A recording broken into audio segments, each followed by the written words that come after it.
আমরা আজকে খুবই গুরুত্বপূর্ণ টপিকে ক্লাস করব, সেটা হচ্ছে ফিউ আর লিটল নিয়ে কনফিউশন। এই টপিক থেকে বিভিন্ন কম্পিটিটিভ এক্সামে প্রচুর প্রশ্ন পরীক্ষা আসে। তো আশা করি আজকের ক্লাসের মাধ্যমে ফিউ আর লিটল থেকে যাবতীয় প্রশ্নের সমাধান হয়ে যাবে ইনশাআল্লাহ। ওকে, তো প্রথমে আমি শুরু করছি ফিউ আর লিটল দিয়ে শুরু করছি। দেখো, ফিউ আর লিটল আমরা জানি এদের কি বলা হয়, ডিটারমিনার বলা হয়, তাই না? সো প্রশ্ন হতে পারে যে ভাই ফিউ কার আগে বসে, লিটল কার আগে বসে, তাই না? মনে রাখবা, ফিউ বসবে কাউন্টেবল নাউনের পূর্বে। কাউন্টেবল নাউনকে আমি সি এন দ্বারা ইন্ডিকেট করছি, আর লিটল বসবে আনকাউন্টেবল নাউনের পূর্বে। ঠিক আছে, এখন প্রশ্ন হচ্ছে ফিউ আর লিটল এরা কি পজিটিভ ওয়ার্ড নাকি নেগেটিভ ওয়ার্ড? মনে রাখবা, এরা দুটোই হচ্ছে কি নেগেটিভ ওয়ার্ড। বুঝতে পেরেছো? এই দুটোই হচ্ছে কি নেগেটিভ ওয়ার্ডস। ওকে, তাহলে যদি নেগেটিভ ওয়ার্ডস হয় তাহলে এদের মিনিং কি দাঁড়াবে বলো তো?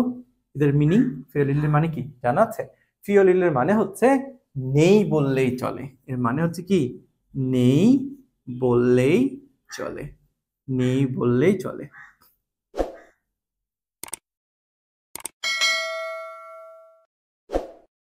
ঠিক আছে, নেই বললে চলে। এখন যদি দেখবা যে ফিউ আর লিটলের পর যদি আর্টিকেল চলে আসে, যেমন আ ফিউ আর হচ্ছে আ লিটল, তখন দেখবা এরা কি হয়ে যায়, এরা নেগেটিভ থেকে কি হয়ে যাবে, পজিটিভ ওয়ার্ড হয়ে যাবে। বুঝতে পেরেছো?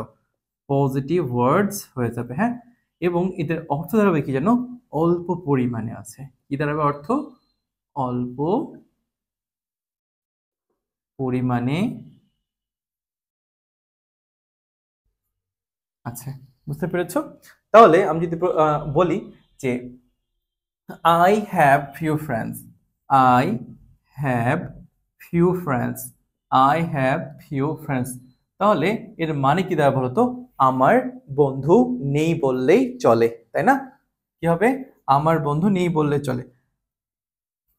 আমার বন্ধু নেই বললেই চলে, নেই বললেই চলে। ওকে, আবার তুমি যদি এটাকে এভাবে বলো যে I have a few friends, I have a few friends, I have a few friends, তাহলে এদের মিনিং কি দাঁড়াবে বলতো? আমার অল্প কিছু বন্ধু আছে। তোমার মিনিং কি দাঁড়াচ্ছে? আমার অল্প কিছু বন্ধু আছে, আমার অল্প কিছু বন্ধু আছে, অল্প কিছু বন্ধু আছে। ওকে, যদি এরকম বলি যে he has little money, little money, তার মানে কি তার টাকা পয়সা নেই বললে চলে। বা যদি আমি এটা এভাবে বলতাম যে he has a little money, তার মানে কি দাঁড়াচ্ছে, তার মানে কি দাঁড়াচ্ছে, তার টাকা পয়সা নেই বললেই চলে। সরি, এখানে যাচ্ছে টাকা পয়সা নেই বললে চলে, এটা কি দাঁড়াবে, তার অল্প কিছু টাকা আছে।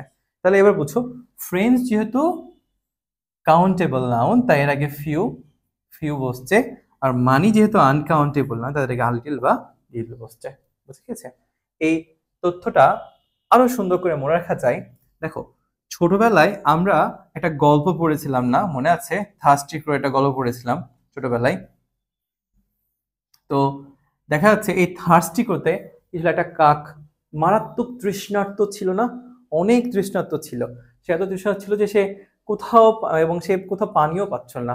মাঠ ঘাট পুকুর নদী না সব শুকাই গেছিল, তাই না? এবং সে অবশেষে উঠতে উঠতে একটা কলস দেখতে পেল, তাই না? সে তাই ভাবলো যে কলসে পানি থাকে, তো অবশেষে কলসে পানি পেয়েও ছিল। আচ্ছা, কখনো প্রশ্ন হয় না যে ভাই মানে নদী খাল বিল পুকুর সব শুকাই গেল, কলসটা কেন শুকায়নি? যাই হোক, এটা গল্পের খাতে ধরে নিলাম যে কলসে কিছু পানি ছিল। ওকে, তো প্রশ্ন হচ্ছে ওইখানে থার্স্টিকো যে আমি দেখো লিখবা, দেখবা যে যদি এরকম এরকম থাকে, ধরো এগুলো মনে করো এগুলো ওয়াটার, হ্যাঁ, আর মনে করো এইটা ওয়াটার।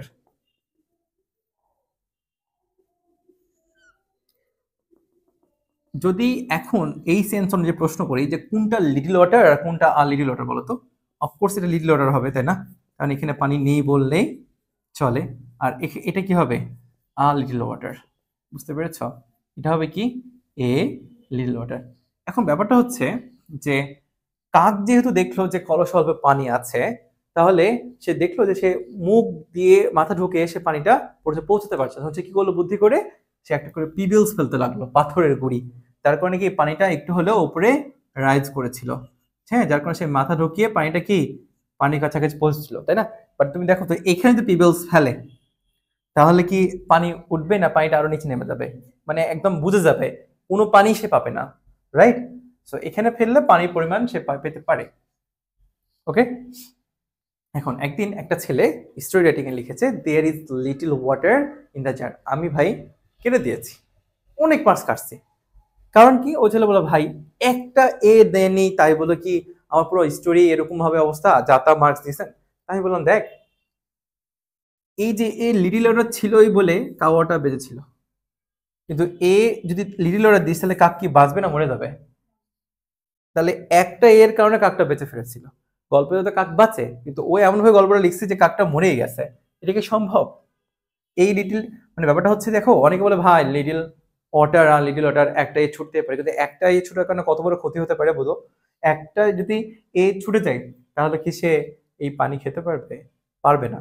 তাহলে এই দেওয়ার কারণেই মূলত এই সে পানিটা মানে পান করতে পেরেছিল। তাহলে বুঝতে পারলা দ্য ইম্পর্টেন্স অফ এ। এই হচ্ছে কাহিনী। Okay, so if you are little, আশা করি এটা ক্লিয়ার হয়েছে লিটিলের ব্যাপারটা। লিটিল ভার্সেস আ লিটিল অনেক পার্থক্য। একটাতে পানি নেই বললে চলে, আর এটা কি অল্প কিছু পানি আছে, মানে অল্প পরিমাণ আছে আর কি। তো বি কেয়ারফুল, এটা দিয়ে আমরা মনে রাখতে পারি, ঠিক আছে? আচ্ছা, এরপরে দেখো আরেকটা বিষয় খেয়াল করি। এটা তো গেল এ ফিউ বা এ লিটিল ফিউতে। এছাড়া আর অনেক সময় সেন্টেন্সে খেয়াল করবা যে এরকম লেখা আছে দ্য ফিউ, আর এটা আছে কি the little. The few the little, এরা বলো তো নেগেটিভ নাকি পজিটিভ ওয়ার্ডস এরা? দ্য ফিউ দ্য লিটিল, এটা কিন্তু পজিটিভ ওয়ার্ডস। কিভাবে বুঝলা? কারণ ফিউ আর লিটিল নেগেটিভ হলো, এদের পূর্বে আর্টিকেল বসে তার কি হয়ে যায়? পজিটিভ ওয়ার্ড হয়ে যায়। এরা হচ্ছে কি পজিটিভ ওয়ার্ডস। ওকে, আর এদের মিনিং কি দাঁড়াবে বলো তো? এদের মিনিং না, অল্প যেটুকু আছে তার সবটুকুকে বোঝায়, ঠিক আছে? অল্প যেটুকু আছে তার সবটুকুই বোঝাতে।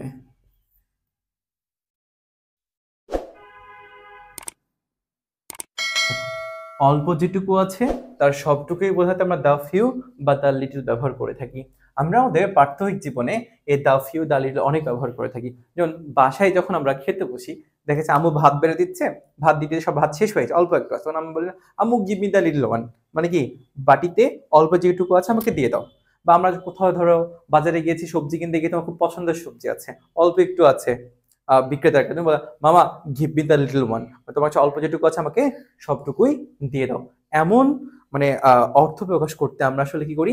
দ্য ফিউ দ্য লিটল, মানে অল্প যেটুকু আছে তার সবটুকু বোঝাতে। যেমন তুমি বলতে পারো, জানিস আমি না অল্প কিছু বই রেখেছিলাম আমার কাছে, বাট হঠাৎ করে সেটা খুঁজতে পারছি না। তখন তুমি কি বলতে পারো? I lost the reel book I had, sorry sorry, the few book I had.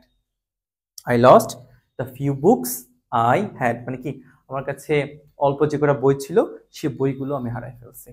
বা তুমি কোথাও ঘুরতে গিয়েছো, ঘুরতে গিয়ে দেখলা যে তোমার অনেক টাকা পয়সা খরচ করছো, দেন অল্প কিছু টাকা ছিল, যে তুমি সেই টাকা হারাই ফেলছো। এবার তুমি তোমার বান্ধবীদের ফোন দিয়ে বলতে পারো, জানিস কি করছে?